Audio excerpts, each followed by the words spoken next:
Good evening, Council. We'll call the meeting to order.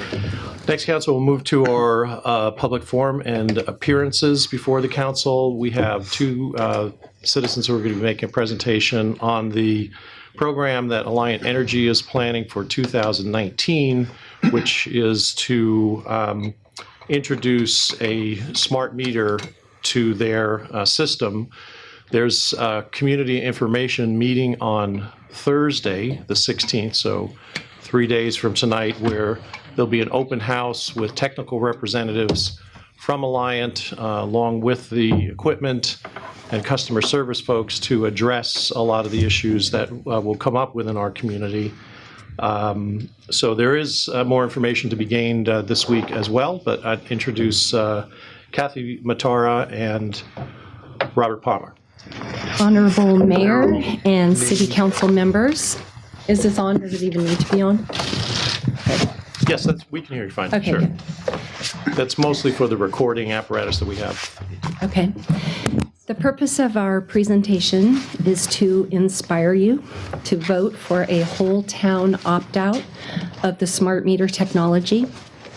We plan to show you the ways in which this technology has proved unsafe and why many communities around the world have taken a stand against these. We also plan to provide for you a vision of expansion of our community through our offering a safe haven from radiation that will further attract people to live here in Fairfield. Now I would like to introduce Robert Palmer. He is an electrical engineer specializing in electromagnetic compatibility, radio frequency, and all EMF voltages. He provided his expertise in the Naval Weapons Laboratory in Dahlgren, Virginia, and along with colleagues solved every EMC problem for the entire afloat Navy, working from extremely low frequencies well into the microwave region, 18 gigahertz.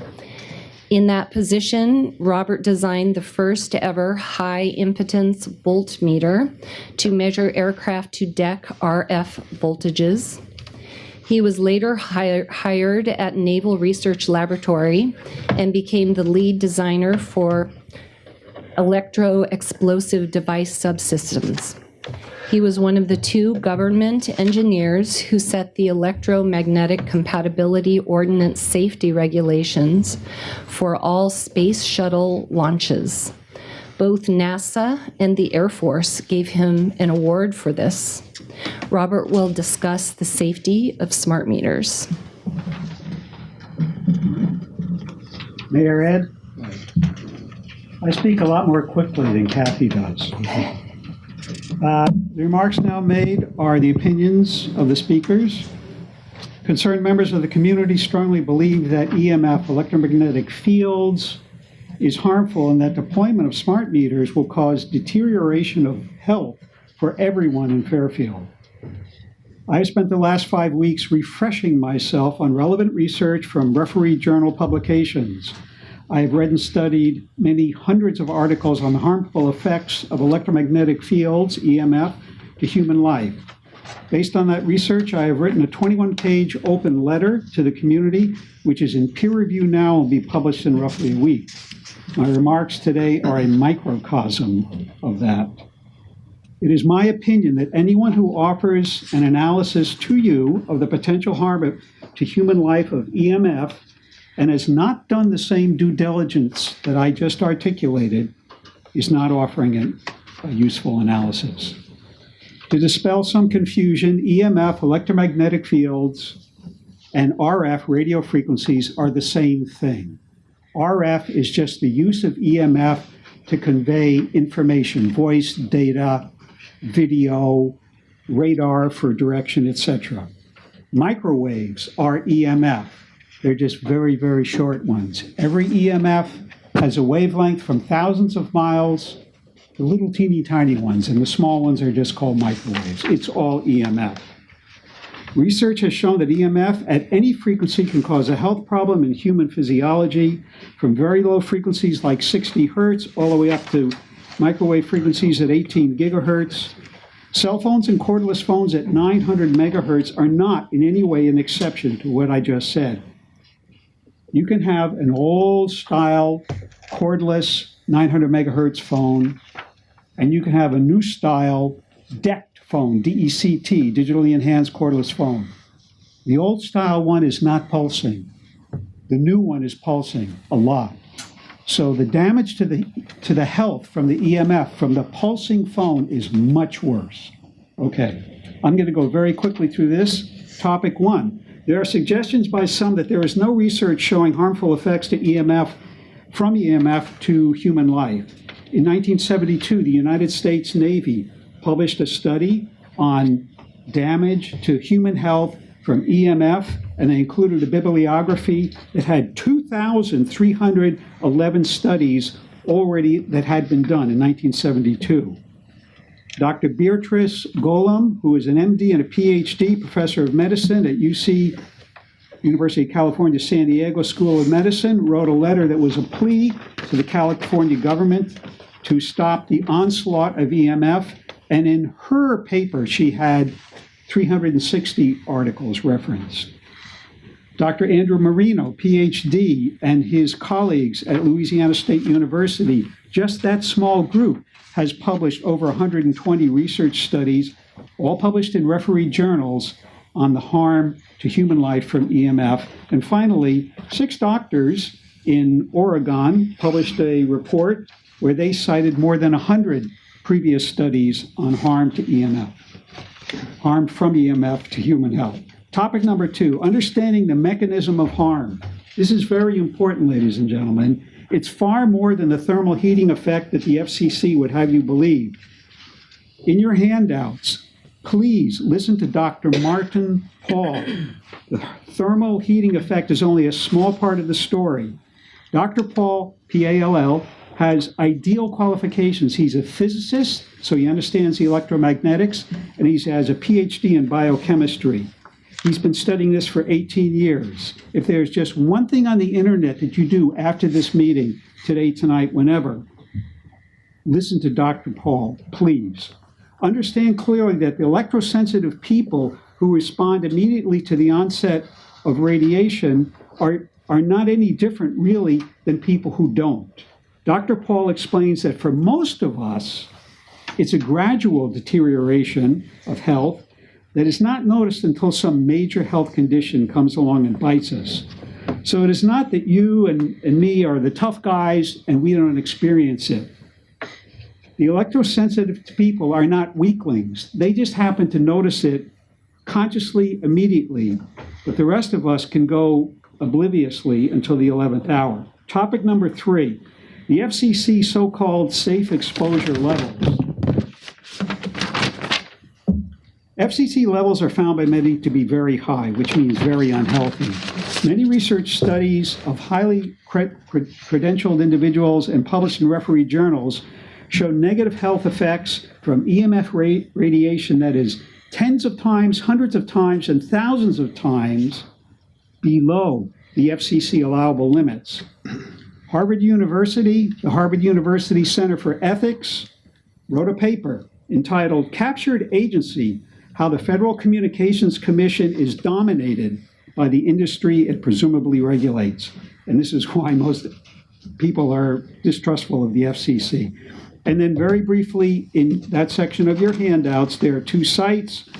One is damage of increased DNA oxidation and protein oxidation caused by EMF that was 279 times lower than the FCC allowable exposure level. And in another study I've cited, there was a negative effect on morphology and biochemistry by EMF that was 32 times below the FCC allowable exposure level. Topic number 4, pulsing of EMF. It is very important to understand the effect on the human physiology when the EMF is on and off, on and off, on and off, on and off. It is worth noting that naysayers of the potential harm to human life from EMF will often cite that the pulsing is somehow a plus.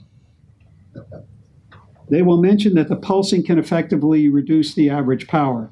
They are ignoring crucial responses within the human physiology to pulsing. And so I've included one here, one particular site. This is Dr. Andrew Marino and his colleagues at the Louisiana State University. It was published in the Journal of Neuroscience. And he had a subject, a lady, and she was in a little test jig, and they applied EMF, and she was sitting there just happy as a clam. Then they started pulsing it, turning it on and off, on and off, on and off. She got immediately very sick. Temporal pain, mild to severe headache, skipped heartbeats, and muscle twitch. It is very, very real phenomenon. Please understand that. Topic number 5, I'm almost finished. Transmissions of smart meters per day. Be wary of word magic. In the context of smart meters, be wary when you hear someone say the number of transfers per day or the number of data transfers per day. Transfers indicate that they're conveying some information, such as usage information. But what we're all interested in is the number of times that the meter radiates per day, regardless of whether it's actually transmitting any information. And I include in your handout an example from the West Coast. 6 doctors chronicled this. PG&E, Pacific Gas and Electric. People would call the service department and say, how many transmissions of my smart meter a day? And they would say 2. Many people called 2. And many people used an instrument like this, a professional instrument like this, and measured it, and they found that it was more. So one enterprising gentleman sued PG&E. A court order was put out that they had to actually be honest about it, and they came back and said there's 9,600 transmissions per day. So just be wary of word magic, because they were correct when they said the data transfers were only 2 a day, but the meter was bleeping, bleeping, bleeping for many other reasons. Topic 6, the last topic, precautionary principle. In a nutshell, a precautionary principle says that if somebody is putting something on the populace, whosoever is doing that has to prove that it's not harmful. It is not that the people who are being descended upon have to prove that it does cause harm. Or said another way, if the precautionary principle were active in this environment, Kathy and I wouldn't be standing here.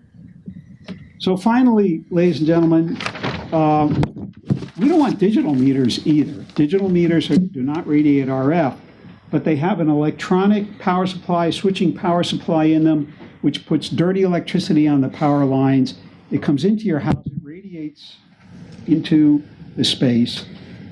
So you don't want that. We want the old analog meters.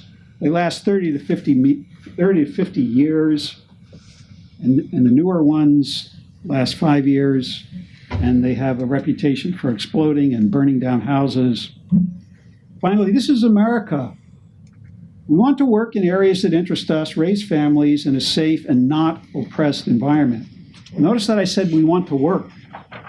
The war cry of the utilities is to eliminate jobs with smart meters. That's not music to my ears.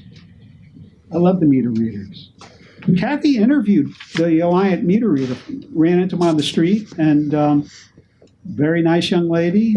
There are only 2 meter readers that take care of all of Fairfield and other surrounding areas. So what we'd like, this absolutely the last thing I'm going to say, what we'd like is we'd like analog meters everywhere in town. Great. Thank you. Thank you for your presentation. Kathy, go ahead. You want to finish? I just had a little bit more. Do I have the time? No, but what? Okay, I think I can be very quick, just a minute Go or ahead. 2. Sure. I wanted to give some specific information because the way I became aware of smart meters was on Kauai. I own a home there, and I was part of the rollout of the smart meters on Kauai in 2012. And I had an opportunity to learn a lot about them. And so in 2012 on Kauai, we got the same meter we're going to get here, the sensor AMI. We were told by the website and also in person by the utility company that it would have mild radiation like a cell phone or a baby monitor and would only radiate a few seconds a day. When the meters arrived on our homes, people were experiencing severe health symptoms, and they're always the same ones from smart meter radiation. I experienced it myself: heart palpitations, headaches, insomnia, and some digestive disturbances. And it wasn't just me, it was everyone in the neighborhood. So everybody was up at arms. Nobody knew anything about these things and were experiencing these symptoms. So I had a friend who had this equipment, a wonderful geeky family that had this, it's called the HF35C, if you'd like to investigate it, it's top of the line, as well as the RF Explorer, and they each measure in slightly different ways, but they do measure the smart meter radiation. And what we found on Kauai is contrary to what we were told. The meters were radiating at 880 times that of cell phone in destabilizing bursts every 2 to 3 seconds around the clock, 24/7. I personally measured hundreds of meters on Kauai myself. So 2 days ago, I was in Wisconsin, the other Alliant area, and I went ahead and brought this equipment because I thought, I would check out what the radiation is going on in the other Alliant area to see if it matched what they told me. I did give a call to the Alliant company there and asked for information about the radiation. And I was told that they radiate 1 time per hour for 1 second, and that at 10 feet from the meter, the radiation drops to 1,000 times less than that of a cell phone. I was told that in Iowa, we will get the same meter, and no one, not even the manager, knew if it would be on a hub and spoke network or a mesh network, which would radiate more. Now, we are told in Iowa here that we are going to get the lower radiation hub and spoke network, which still will radiate 6 to 8 times a day. So while the 6 or 8 times a day would be an improvement if in fact that's what we get, it still will be multiplied by the homes around us because the length of the radiation is very strong. So the 6 to 8 pulses will be multiplied by, say, the 8 houses around you to, say, 48 pulses a day, if in fact that's what we get. In Wisconsin, and I do have a recording of this for anyone who would like to see this afterwards, I went ahead and measured the meters there and recorded what I found. And what I found is it was measuring 250 microwatts per square meter, jumping quickly to the 400 and 500 microwatt per square meter range, and about every 30 to 40 seconds jumped into the 600 to 900 microwatt per square meter range. I understand that all of these readings, even the lowest baseline, is unsafe for human physiology. And again, I encourage you to please take a look at this video, because when I backed up away from the meter, I hit a road at 50 feet. But at 50 feet, I had almost the full measurement that I had in a 3-foot range from the meter. So what I was being told was very, very different than what I was able to measure with state-of-the-art equipment. So once again, I am very much of the opinion on Kauai, those neighborhoods we were able to clear 2 acres around were the successful neighborhoods that really got relief from the intensity of the smart meter networks. And I would really like to encourage that we are a small town. There are 50 cities in California alone, you'll find in your pamphlets listed, that have entire town opt-outs of the smart meter technology. I would love to see Fairfield be another such town, and that's what I'm encouraging, that we all keep our analog meters. They do not pull power. They do not radiate at all. And there will be a fee if we keep our analogs. Last thing I'm going to say. There will be a fee if we keep our analogs, I assume, because we've been told that there might be. But the smart meters increase our utility bill more than the fee we will be charged to keep our analog. So thank you for listening. I really appreciate it. Thank you for your presentation.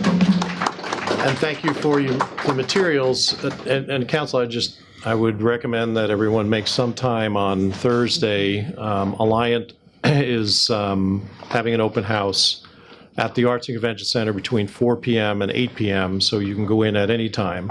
They will have technical experts, the equipment, customer service people. Go armed with information and ask good questions and see, what it is that you learn about this issue.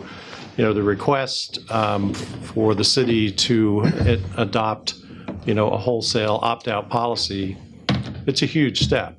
I don't know, how we get there or whether we get there.